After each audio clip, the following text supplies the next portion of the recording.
কি রে পূজা, এত সকাল হয়ে গেছে, কলপারে বসে আছিস যে? কত কাজ পড়ে আছে, চোখে কিছু দেখিস না নাকি? কি কি কাজ করতে হবে বলো, আমি সব করে দিব। কি কি করতে হবে ওনাকে এখন সবকিছু বলে দিতে হবে এখন। তা রান্নাটা কখন করবি শুনি? আমি তো বসে নেই জেঠিমা, থালা বাসনগুলো ধুয়ে এখনই যাচ্ছি। আমি সব সময় এই করছি যাচ্ছি এই বলে বলেই তো কাটাস, কাজের বেলা তো কিচ্ছুই করিস না। আমি তো অলস নই জেঠিমা, আমি তো বলেছি আমি এই কাজগুলো করে যাচ্ছি। তাহলে কেন এমন করে বলছো তুমি? না, ওনাকে এইভাবে বলবে না তো আসন পেতে পূজা করবে, আর নাটকের কান্না কানতে হবে না। ঠিক আছে জেঠিমা, আমি সব কাজ ঠিকভাবেই করে ফেলবো, আর রান্নাও করে ফেলবো। ঠিক আছে, এখন দাঁড়িয়ে বকবক করিস না, আবার রান্না করতে হবে তোকে। আমি তো কোনো ভুল কাজ করি না, তাও জেঠিমা যে কেন আমার উপর এত দুর্ব্যবহার করে, এত চিৎকার করে। সৃষ্টিকর্তা, তুমি রক্ষা করো আমাকে। হ্যাঁ, খগেন যা বলেছিল তাই ঠিক। এই পূজাকে যতটা সম্ভব কাজ করিয়ে নিতে পারলে আমাদেরই লাভ। পূজা একটু বড় হোক, ওকে অন্য কোথাও পাঠিয়ে দিব, তাহলে ওকে দিয়ে কিছু টাকা ইনকাম করতে পারবো। লতা, এখন আমাদের একটু বুদ্ধি দিয়ে কাজ করতে হবে, তাহলে পূজার বাবার পুরনো বাড়ি পুরোপুরি তোমাদের হয়ে যাবে। সেটা বুঝতে পারছো? কি বলছো তুমি? ওই বাড়ি তো পূজার বাবার নামে ছিল, তো সেই বাড়ি আবার আমাদের হবে কি করে শুনি? আর তাছাড়া বাড়ির উপর তো তোমার বা আমার কোনো দখলই নেই। আরে দখল নেই তো কি হয়েছে, মেয়ে তো আছে, পূজাকে ভুলিয়ে ভালিয়ে বাড়িটা লিখে নিতে পারলেই তো হবে। তা তুমি ঠিক বলেছ, ছোট বয়সে পূজার কাছ থেকে ওর বাবার পুরনো বাড়িটা লিখে নিতে হবে। ওই পূজাকে আমার আর সহ্য হচ্ছে না, অসহ্য মেয়ে একটা। আরে এখন এত রেগে যেও না লতা, আগে বাড়িটা আমাদের করে নি, তারপর তুমি মেয়েটাকে যেখানে খুশি সরিয়ে নিতে পারবে, বুঝলে? মেয়েটাকে পরিকল্পনা করে মেরে ফেলতে হবে, না হলে সবাই বুঝে যাবে যে আমরাই কিছু একটা করেছি। এই পূজাকে কিভাবে সরাতে হবে আমি ভেবে রেখেছি, শুধু আমার কথা মতো কাজ করো তাহলেই হবে, তাহলে শুধু সুখ আর সুখ। তা তুমি ঠিক কি বলতে চাইছো? একটু সোজাসুজি বলো তো, আমি কিছুই বুঝতে পারছি না। আরে পূজাকে একেবারের জন্য পৃথিবী থেকে সরানোর বুদ্ধি আমার মাথায় আছে, সময় হোক তখন দেখো। এখন শুনে তোমার কোনো কাজ নেই। পূজার বাবার ওই পুরনো বাড়িটা পেতে আমি সবকিছুই করতে পারি।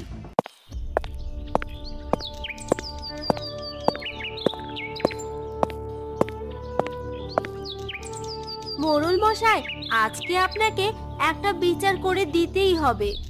কেন রে, কিসের বিচার করতে হবে তোর? আমি এখন কোনো বিচার করতে পারবো না, আমার এখন বিশ্রামের সময়। শোনেন না মোড়ল মশাই, আপনি ছাড়া আমাদের আর কে আছে? আরে এত জ্ঞান জ্ঞান করিস কেন বলতো? বল বল কি হয়েছে? পূজার বাবার যে পুরনো বাড়িটা ছিল না, সেটা ওর জ্যাঠার জেঠিমা দখল করে নিতে চাইছে মোড়ল মশাই। তো আমি কি করব বল? আমি কি করব মানে? এটা কেমন কথা বললেন মোড়ল মশাই? বাড়িটা পূজার থাকলে মেয়েটা একটু ভালোভাবে থাকতে পারে, সে অনাথ, এই পৃথিবীতে তার কেউ নেই। পূজা ভালো থাকুক বা খারাপ থাকুক তাতে তোর কি? তোর কিসের স্বার্থ?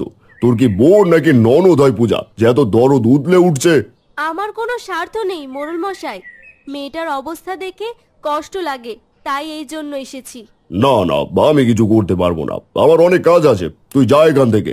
মোড়ল মশাই, আমি ভেবেছিলাম আপনি একটা সঠিক বিচার করবেন, কিন্তু আপনি তো এটা ঠিক করলেন না। আমি কি করব না করব সেটা তুই ঠিক করে দিবি নাকি? তুই একটু বেশি বেশি করছিস কিন্তু।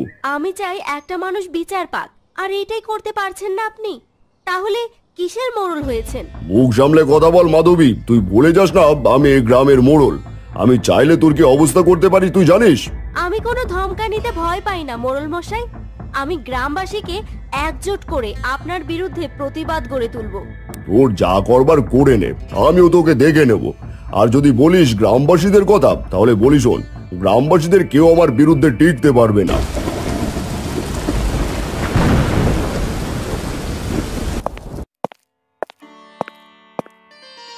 মোড়ল মশাই, ও মোড়ল মশাই। হ্যাঁ বল খগেন, কি ব্যাপার? হঠাৎ আমার বাড়িতে কিছু বলবি নাকি? কি আর বলবো মোড়ল মশাই, আর শান্তিতে থাকতে পারছি না। আমাদের গ্রামের ওই মাধবী ভারী পাকনামো করছে। পাড়ার সবার কাছে বলে বেড়াচ্ছে আমি আর লতা পূজার বাবার ওই পুরনো বাড়িটা দখল নিতে চাচ্ছি। হ্যাঁ দাদু, আমিও শুনলাম। তোরা বলে দিন দিন পূজাকে খুব অত্যাচার করছিস, তাই নাকি? তা ওই ছোট মেয়েটার সাথে এত অত্যাচার করার দরকারটা কি?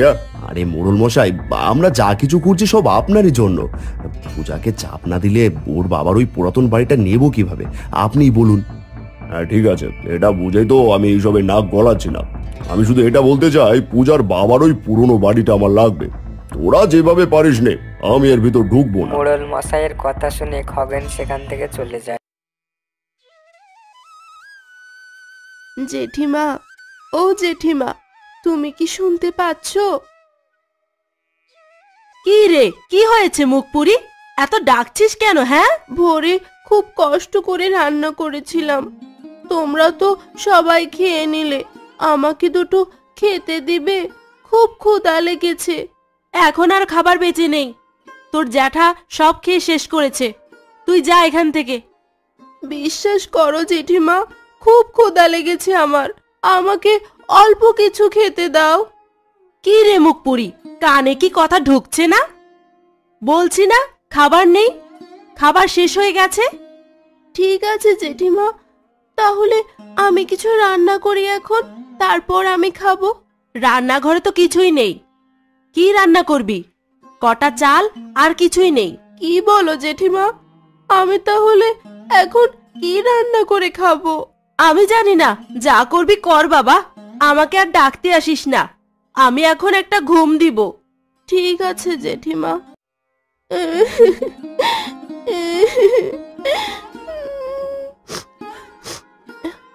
আচ্ছা, রমেশদের কুয়া থেকে পানি আনার সময় তো ওইখানে কিছু কচু শাক দেখেছিলাম, আর রান্নাঘরে তো চাল আছেই।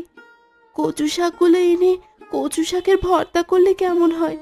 তাই করি, কচু শাক রান্না করব। যাই।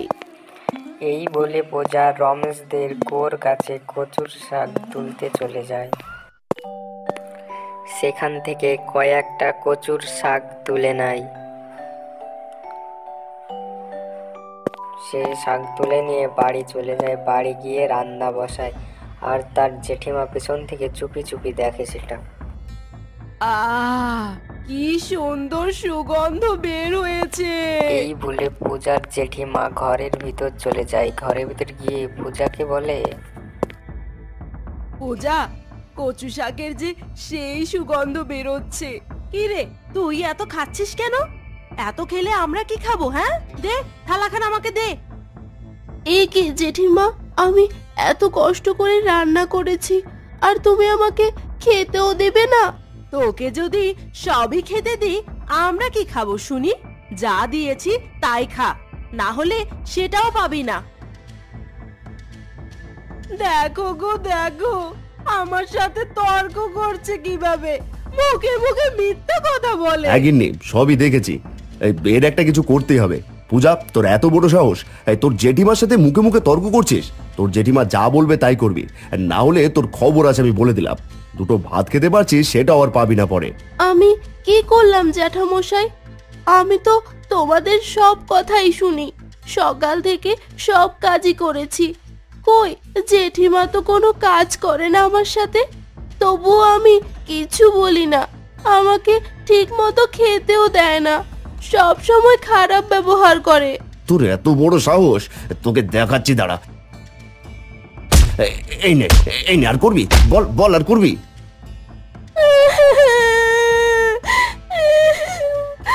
না জ্যাঠামশাই, আমাকে আমাকে মেরো না, আমার আমার ভুল হয়ে গেছে, আমি আর কখনো করব না।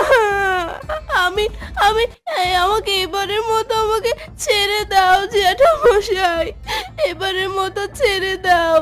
এবারের মতো ছেড়ে দিলাম, কিন্তু ফের যদি আবার তর্ক করিস তাহলে তোকে মেরে পুরো পৃথিবী থেকে উড়িয়ে নেব, মনে থাকে যেন। এবার তোর শিক্ষা হয়েছে। তুমি ঠিক করেছো গো, পূজাকে এমনই শিক্ষা দেওয়া উচিত ছিল।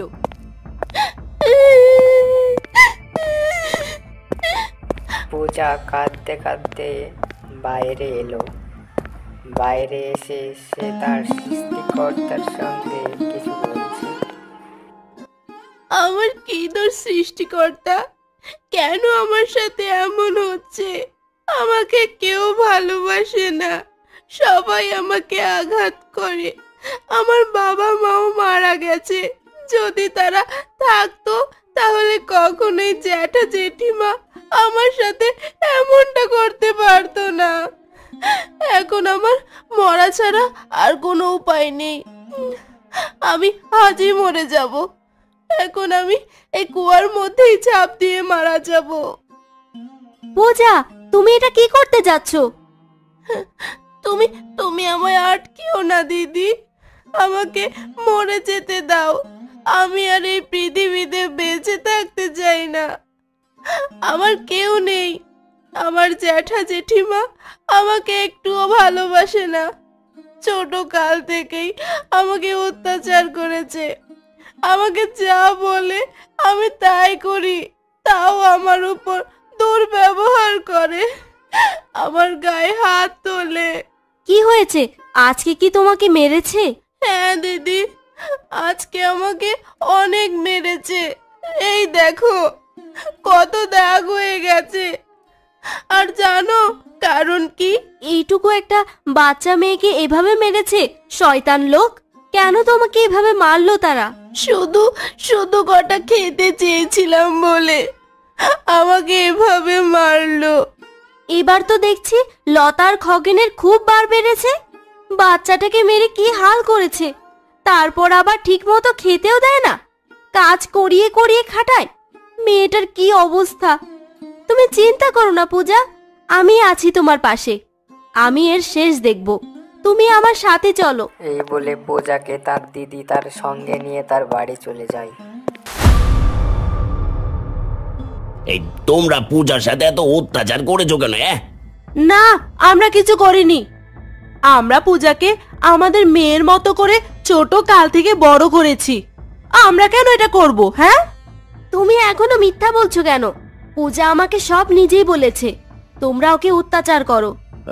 আরে পূজা তো ছোট মানুষ, ও না বুঝে অনেক কিছুই বলবে, সেটা কি ধরতে হয় নাকি? পূজা মিথ্যা কথা বলবে কেন? আর ওরা মোড়লের কাছে পূজার ওই জমিটা বিক্রি করে দিতে চাইছে, তাই পূজাকে এমন অত্যাচার করছে। হ্যাঁ, ওটা ঠিকই বলেছে, আমরা প্রমাণ পেয়েছি। তোমরা যদি এখন পূজাকে আমাদের কাছে না দাও তাহলে আমরা তোমাদের গ্রাম থেকে বিতাড়িত করবেই বলে দিলাম। হ্যাঁ, আমরা পূজাকে কখনোই দেব না, ছোটকাল থেকে মানুষ করেছি। এখন যদি আপনাদেরকে দিই, ওকে কে পালবে? হ্যাঁ শুনি। আমার কাছে থাকবে পূজা, আমি ওকে বড় করব, ওকে আর কোনো কষ্ট পেতে দিব না। যত বড় মুখ নয় তত বড় কথা। পূজা আমাদের কাছেই থাকবে। তোমরা বেশি বাড়াবাড়ি করলে মোড়ল মশাইকে সব বলে দিব। আর আমরা নয়, তোমরা সবাই বের হবে এই গ্রাম থেকে। ওই মোড়ল দিয়ে কিচ্ছু হবে না, ভালোই ভালোই বলছি, পূজাকে আমাদের কাছে দিয়ে দাও। তোমরা আমাদের মোড়লের ভয় দেখিও না, ওই মোড়লকেও আমরা বিতাড়িত করব। এমন মোড়ল আমাদের গ্রামে দরকার নেই যে কিনা মানুষের কষ্ট বোঝে না, শুধু নিজের লাভ করতেই ব্যস্ত। মাধবী দিদি, তুমি না থাকলে আমার যে কি হতো, আমার সঠিক বিচার হয়তো আমি কখনোই পেতাম না। তোমাকে অসংখ্য ধন্যবাদ। হুশ পাগলি, এতে আবার ধন্যবাদ কিসের রে? এ কি, তুই কাঁদছিস কেন পূজা? এই কান্না যে দুঃখের নয়, এই কান্না যে সুখের দিদি। একদম কান্নাকাটি করবি না পূজা। এত ঝগড়াঝাটি করে তোর কষ্ট দূর করলাম কি তোর কান্না দেখার জন্য? ঠিক বলেছ দিদি, আমি আর কান্নাকাটি করব না। কিন্তু আজকের পর থেকে কি জ্যাঠা জেঠিমা আমাকে আবার অত্যাচার করবে? তুই এত চিন্তা করিস না তো, তুই আমার বোনের মতো, তোর দায়িত্ব আমি নিচ্ছি আজ থেকে। তুই চিন্তা করিস না, আমি বেঁচে থাকতে তোর কিছু হতে দিব না। মা বাবার পরে তুমি আমার আপন, তোমার এই ঋণ আমি কখনো শোধ করতে পারবো না। আমার ঋণ শোধ করতে হবে না পাগলি, তুই ভালো থাক, আমি এটাই চাই। আমার সাথে সারা জীবন থাকতে পারবি তো? কেন পারবো না? এখন তো তুমি আমার সব।